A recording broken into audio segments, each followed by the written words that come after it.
लीजिए। एंड क्या बुद्धिज्म में पैरानॉर्मल एक्टिविटीज भी होती हैं?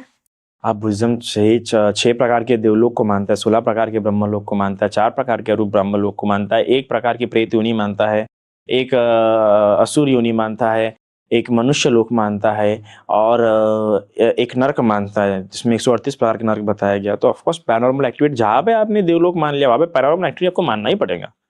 बट वी विल ऑलवेज, पर हमारा प्रेफरेंस हमेशा, क्योंकि हम लोगों का साफ साफ क्लियर है, हम जब लोगों के सामने बैठे तो हम साइंस को ही बड़ा बोलेंगे और साइंस बड़ा है।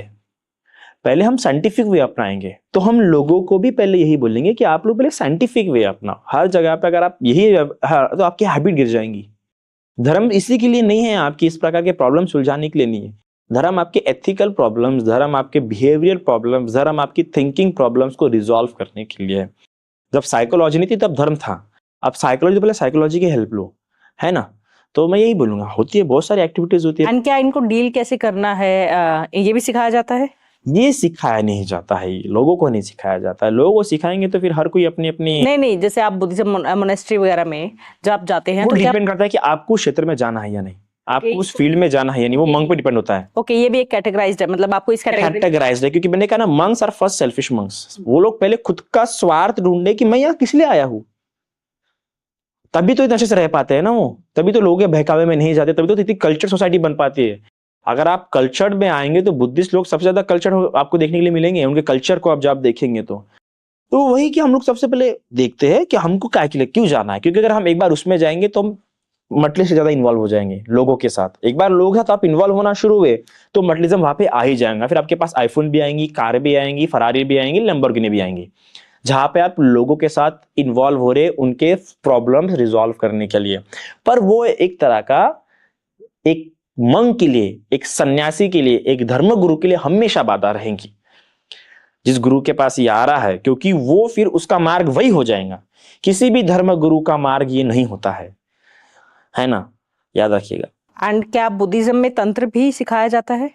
देखो, जो तंत्र आज जिस तंत्र की बात करें वो स्पेशली वज्रयाना में आप देखने के लिए मिल सकते हैं, महायाना के लिए मिल सकते हैं। हाँ, पर बुद्धिज्म में जो मूल बुद्धिज्म है, जो ऑथेंटिक, जो एयरली बुद्धिज्म है, उसके इसके रूट्स मिलेंगे आपको देखने के लिए। उसमें से कुछ चैंटिंग्स है, कुछ सूत्रा है। अगर आप कुछ अमनुष्य, हम लोग उसे अमनुष्य प्रॉब्लम बोलते हैं, अगर वो आपको हो रही है तो वो सूत्र आप चैंट कीजिए, ठीक हो जाएंगे।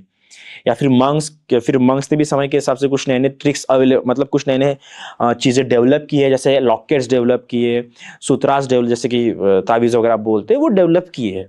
पर वो हमारा लास्ट ऑप्शन रहता है। पहले हमारा ऑप्शन रहेगा कि उसमें एथिकल कंडक्ट हो डेवलप, पहले उसमें वो पुण्यवान इंसान बने। पहला हमारा फोकस ये होगा, पहले वो कुशल इंसान बने, पहले उसमें इस प्रकार की चेतना हो कि मेरे हाथ से सत्कर्म होना चाहिए, मेरे हाथ से किसी का नुकसान नहीं होना चाहिए। ये टेंडेंसी पहले डेवलप हो हर मंक का। ये कोई भी उसके पास अगर प्रॉब्लम लेके आता है कोई भी, तो सबसे पहले वो उसे मोटिवेट करना पसंद करेगा, ना कि डायरेक्टली भैया तुम ये हवन करो, ये कर लो, ये नहीं। ये किसी मंक का पहला ऑप्शन नहीं रहेगा। पहला मंक उसे मोटिवेट करेगा एथिकल कंडक्ट के लिए, फिर धीरे धीरे करके उसको बातों बातों में उससे बराबर बात करा देगा कि उसे पता भी लगेगा कि उसने कुछ कर लिया है। तो ये एक बुद्धिस्ट मंक का ये स्ट्रैटेजिक वे होता है, क्योंकि वो चाहता नहीं कि लोग कर्मकांड में फंसे। ओके, कर्मकांड के भी धर्म नहीं हो सकता है। एंड अगर किसी में कोई एंटिटी है तो आप कैसे डील करते हैं आप लोगों? हर एक एंटिटी के साथ डील नहीं किया जा सकता है। ओके, सबसे पहली बात आपको ये क्लियर करने की जरूरत है, जो एंटिटी मतलब विदाउट परमिशन आई है अपने किंग के पास से, उस एंटिटी के साथ आप डील कर सकते हैं। इनके किंग्स होते हैं, इनके रूलर्स होते हैं, जैसे है ना हर परिवार में होते हैं ना, तो इनके अपने किंग्स होते हैं, अपने रूलर्स होते हैं। बुद्धिज्म में इनके रामदेव, विरूपाक्ष, विरुल्लक, वैश्रवन, धृतराष्ट्र, ये फिलहाल भूमि पे जितने भी एंटिटीज होंगे, भूमि पे अर्थ पे जितने भी एंटिटीज होंगे, इन सब की किंग ये 4 है बुद्धिज्म के हिसाब से। बुद्धिस्ट मैथोलॉजिकल कॉस्मोलॉजिकल फिगर्स के हिसाब से ये 4 किंग है। भूमि पे जितने भी यक्ष होंगे, यक्षिणी होंगे, पिशाच होंगे, प्रेत होंगे, है ना, गंधर्व तो रहते नहीं है, जितने भी भैरव होंगे, ये जितने भी है ना, इन सब की किंग ये है। अगर इनसे विदाउट परमिशन लेके आए हैं तो कुछ सूत्र दिए बुद्ध के समय में, वो चैंट करने से ये प्रॉब्लम ठीक हो जाएंगी। पर अगर इनसे परमिशन लेके आए हैं, इनसे अगर परमिशन लेके आए तो कितना भी चैंट करो ठीक नहीं हो सकते। अगर इनसे परमिशन लेके आए मतलब पूर्व जन्म में आपने उनका नुकसान किया था, इसलिए भी वो अपना बदला ले रहे हैं। तो उसका कोई सोल्यूशन नहीं है? उसका एक तो सॉल्यूशन है कि आप मंगल मैत्री करें। मंगल मैत्री मतलब अपने अंदर लविंग काइंडनेस का भाव, अच्छाई का भाव डेवलप करे, सत्कर्म करे, पुण्य करे, अपने पुण्य में उनको शामिल करे, अपना पुण्य उनके साथ बांटिए, मतलब अच्छे रिलेशन डेवलप कीजिए उनके साथ इनडायरेक्टली। एंड क्या प्रेत भी अलग अलग प्रकार के होते हैं? प्रेत तो कई प्रकार के होते हैं, पर फैमिलीज होते हैं प्रेत के भी। मतलब फैमिलीज मतलब कुछ कैटेगरीज हो जाते हैं, है ना। हाँ, प्रेत के हिसाब से बहुत सारे वैसे तो कैटेगरीज मतलब नॉर्मली 4 में गीते हैं, पर 12-12 कैटेगरीज है, बहुत सारे कैटेगरीज है। प्रेतों की कमी नहीं है, क्योंकि प्रेत कैसा होता है, तो जैसी उसकी कंजूसी होंगी, जैसी उसकी अटैचमेंट होंगी, वैसा वो प्रेत बनता है। जैसे कि फॉर एग्जाम्पल, अगर उसने जिस तरह की कंजूसी किया होगा, उसको वो चीज नहीं मिलेंगी, वो ऐसे बातों में कुरूप करेंगे। अगर उसने भ्रष्टाचार किया होगा, करप्शन किया होगा, तो मरने के बाद वो ऐसा प्रेत बनेगा कि खुद के उसके नाखून में बड़े रहेंगे और अपना ही मांस नोच नोच के खाएगा वो। और उसका शरीर बहुत कुरूप रहेगा, उसके भी खाना नहीं मिलेगा। अपना मांस खाने पर भी उसका पेट नहीं भरेगा, क्योंकि करप्शन पे जिया है ना। तो फिर जैसे जैसे वो पाप कर्म करता है, वैसे वैसे उनमें भी वैरायटी बढ़ते जाती है। प्रेत कौन बनते हैं? प्रेत अक्सर अक्सर मेजोरिटी में बोल सकते हो कि जो बहुत कंजूस होते हैं, जो बहुत अटैच्ड होते हैं, वो प्रेत बनते हैं, जिसे आप लोग आत्मा कहते हैं हिंदुइज्म में। दरअसल वो प्रेत है। और भूत कौन बनते हैं? हाँ, नहीं, भूत तो एक बहुत ही मॉडर्न शब्द है। इंडियन लिटरेचर में बहुत मॉडर्न शब्द है भूत।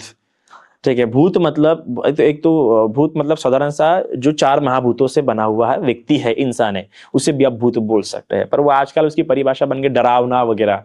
तो वो यक्ष को भी, अगर यक्ष भी आपको दिख गया रास्ते में डरावना दिख गया, तो आप उसे भूत बोलोगे। प्रेत भी आपको दिख गया डरावना, तो आप उसे भूत बोलोगे। जो डरावना दिख गया उसे आप भूत बोलोगे। पिशाच कौन बनते हैं?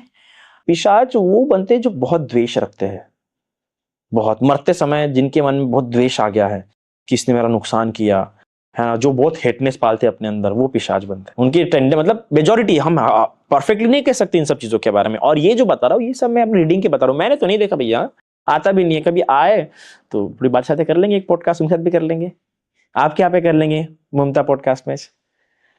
एंड यक्ष कौन बनते हैं? यक्ष एक बहुत ही अच्छी एंटाइटी होती है रियली। वो यक्ष बड़े पावरफुल होते हैं, बड़े गुस्सेल होते हैं। यक्ष बड़े गुस्सेल स्वभाव के होते हैं, उनसे फ्रेंडशिप करना मामूली बात नहीं है। तो यक्ष के साथ तो बहुत ही कम ही लोग कर पाते हैं। मोस्ट ऑफ लोग प्रेत, ज्यादातर जो भी साधु बाबाज है, जिनके पास रिद्धि सिद्धियां है वैसी वाली, किसी का जानना उनना नहीं क्या, वो स्पेशली उनका प्रेतों के कारण ही होता है। मोस्ट ऑफ लोगों का, कि उन्होंने साध लिया है, किसी एक प्रेत को साध लिया उन्होंने, या फिर उनकी फैमिली लाइन में उनको मिला है वो। यस। ठीक है, उनकी फैमिली लाइन में मिला होने के कारण से वो कर पा रहे हैं। आपको वो भी आसानी से मिल रही है तो आप पुण्यवान है, आपको पुण्य से मिल रहा है। कोई भी चीज आपको मिल रही है, अगर अच्छा पति मिला है तो आप पुण्यवान है, अच्छा पॉडकास्ट आपकी व्यूवरशिप जा रही है तो पुण्यवान है, आप लोगों में वायरल हो रहे हैं तो आप पुण्यवान है। तो आपको पुण्य से मिला है, तो पुण्यवान व्यक्ति होना है, इसका मतलब इन्होंने अपने पूर्व जन्म में बहुत सत्कर्म किए हैं, तो इनके पास सत्कर्म का संचय है। सत्कर्मों का अच्छा क्या है, साटा, या एक तो पहले इन्होंने बहुत साधना की होंगी, पुण्य की होंगी।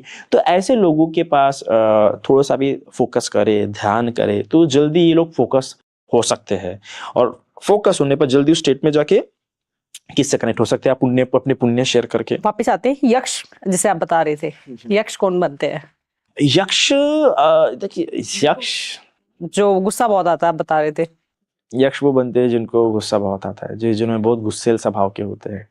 पर डिपेंड करता है कि मरते समय में अगर उनको वही बात आ गई तो। यक्ष बहुत टाइप्स के होते हैं, बहुत टाइप्स के होते हैं। कुछ यक्ष पेड़ों तक सीमित होते हैं, कुछ यक्ष घरों तक सीमित होते हैं, कुछ यक्ष आकाश में होते हैं। बुद्धिज्म में 2-3 यक्ष बहुत पावरफुल माने जाते हैं। आलवक यक्ष बहुत पावरफुल माना जाता है, क्योंकि उसके बाद जो शस्त्र है is one of the most powerful शस्त्र है ना, मतलब इंद्र के बराबर का ताकतवर शस्त्र माना जाता है। और फिर सातागिरी यक्ष भी, वो मुझे बड़ा, सातागिरी और हेमंत यक्ष थोड़े से बहुत कामिंग टेंडेंसी वाले दिखते हैं। सुनना, जैसे कंठ पिशाचनी लोगों को सिद्ध कर लेते हैं, सुनने लग जाती है वो, एंड उसकी कुछ डिमांड्स भी होती हैं। थोड़ा सा बताएंगे कंठ पिशाचनी के बारे में? मैं उसके बारे में ज्यादा बता नहीं सकता कंठ पिशाच। बट ये सुनने वाला कॉन्सेप्ट है कि सुन सकते हैं, जो सुन बता रहे सकते हैं, देख सकते हैं, ये सभी रिद्धि बल में आ जाता है बुद्धिज्म में। इसके स्पेशल प्रैक्टिस की जाती है ना। पर ये जिन्होंने सिद्ध किया है, दरअसल उन्होंने अपने पूर्व जन्म में बहुत साधना की है, तभी जाके इनका छोटा सा थोड़ी सी साधना करने पर भी ये इनको सिद्ध हो जा रहे हैं। तो इनका पूर्व जन्म का पुण्य है। और ये अभी मनुष्य योनि में आए हैं, इसका मतलब ये बहुत पहले इनका जन्म हुआ है, एकदम से नहीं हुआ इनका मनुष्य योनि में जन्म। अगर ये सुंदर बन के पैदा हुए हैं इस जन्म में, तो इसका मतलब ये इसके बहुत सालों पहले ये लोग जन्म हुए थे। मतलब ऑफकोर्स उस समय में जन्म होंगे जब बहुत आध्यात्मिक परंपरा रही होंगी भारत देश में, तब इन्होंने बहुत प्रैक्टिस की है। और इसलिए तब के बाद फिर उसके बाद मृत्यु के बाद देवलोक में उत्पन्न हुए होंगे, और वहां से उनकी आयु समाप्त होने पर फिर यहाँ पर जन्म हुए होंगे। इसलिए तुरंत आसानी से 7 वर्ष साध पा रहे हैं ये, क्योंकि इनके पास समाधि का पुण्य है। पूर्व जन्म का। वरना आप सोचिए ना, कुछ कुछ ऋषि सालों साल तपस्या कर, एंड क्या बुद्धिज्म में योगिनियां होती हैं? वो आपको तिब्बतियन बुद्धिज्म में भी देखने के लिए Okay, मिल जाएंगे। okay. योगिनियां, भिक्खुनियां होती है, भिक्खुनियों में भी बहुत बल आया है, देखा है। क्या होती हैं वो? जैसे मैं मंक हूं वैसे वो होती है, ओके। जैसे आप फीमेल पॉडकास्टर है वैसे ही। एंड क्या बुद्धिज्म में शक्ति की पूजा की जाती है? शक्ति को वर्शिप किया जाता है? जहाँ पे शक्ति की पूजा हो रही है वहां पे ग्रीड आ रहा है ना, इसका मतलब आप शक्ति की पूजा क्यों करना चाहते हैं? कहीं ना कहीं आप साधना चाहते हैं, कुछ ना कुछ चाहते हैं आप। ग्रीड आ रहा है, ठीक है, इस जन्म में कर लीजिए ग्रीड, अगले जन्म में देखिए फिर आप भी प्रेत बन जाएंगे। हर चीज की कीमत चुकानी पड़ेगी। ग्रीड करोगे अगर फुकट में मिल रहा है, सिर्फ किसी को साधने से अगर आपका ग्रीड पूरा हो रहा है तो आपका कुछ ना कुछ तो जा रहा है। एक तो सबसे पहले आपकी साइकोलॉजिकल आपके टेंडेंसी ऐसे डेवलप हो जाएंगे कि अगला जन्म आपका बहुत उतना अच्छा नहीं रह पाएगा। क्योंकि अगर आपको कोई भी प्रेत वगैरह कुछ दे रहा है तो उसमें आपका भी पुण्य का शेयर है। कर्ण पिशाचनी वगैरह कुछ भी आपको हेल्प कर रही है तो उसमें आपका पुण्य का शेयर है।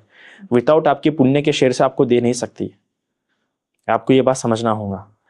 और आपका मतलब आपका पुण्य का अकाउंट भी साथ में खाली हो रहा है। आपका पुण्य ही आपका रियल अकाउंट है, रियल एनर्जी है, रियल सब कुछ है। क्योंकि मनुष्य जीवन आपको सिर्फ पुण्य के बलबूते पे मिला है, किसी ईश्वर की कृपा से नहीं मिला है आपको ये। अगर ये होता तो हर किसी को मिल जाता। तो ये बात, अगर आप किसी को साध रहे हैं, किसी की भी पूजा कर रहे हैं, तो पूजा में आप अपना बहुत कुछ खर्च कर रहे हैं। पूजा से लोगों को लगता है कि पूजा करना आसान है। पूजा करना मतलब खर्च करना है अपने पुण्य। क्योंकि पूजा में ज्यादातर लोग मांगते हैं। मेडिटेशन कौन करता है? जब पूजा मेडिटेशन हो रहा है, जब पूजा में मन एकाग्र हो रहा है स्मृतियों द्वारा, तो वो पूजा आपका पुण्य बढ़ाएंगी। वरना आपका पुण्य नहीं बढ़ने वाला है, आपका पुण्य खर्च होने वाला है। और आपके हिसाब से डेथ के बाद क्या है? डेथ के बाद जैसा आप कर्म है वैसा जन्म है।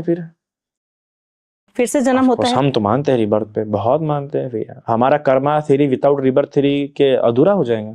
फिर कर्म से लोग डरेंगे क्यों? कर्म से लोग डरेंगे क्यों? उनको तो लग रहा है इस जन्म में सब अच्छा अच्छा ही भोग रहे हैं।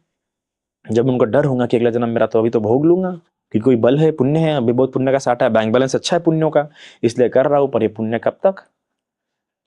तो अगला जन्म अच्छा चाहिए तो अभी भी पुण्य करता हूँ। So thank you so much आने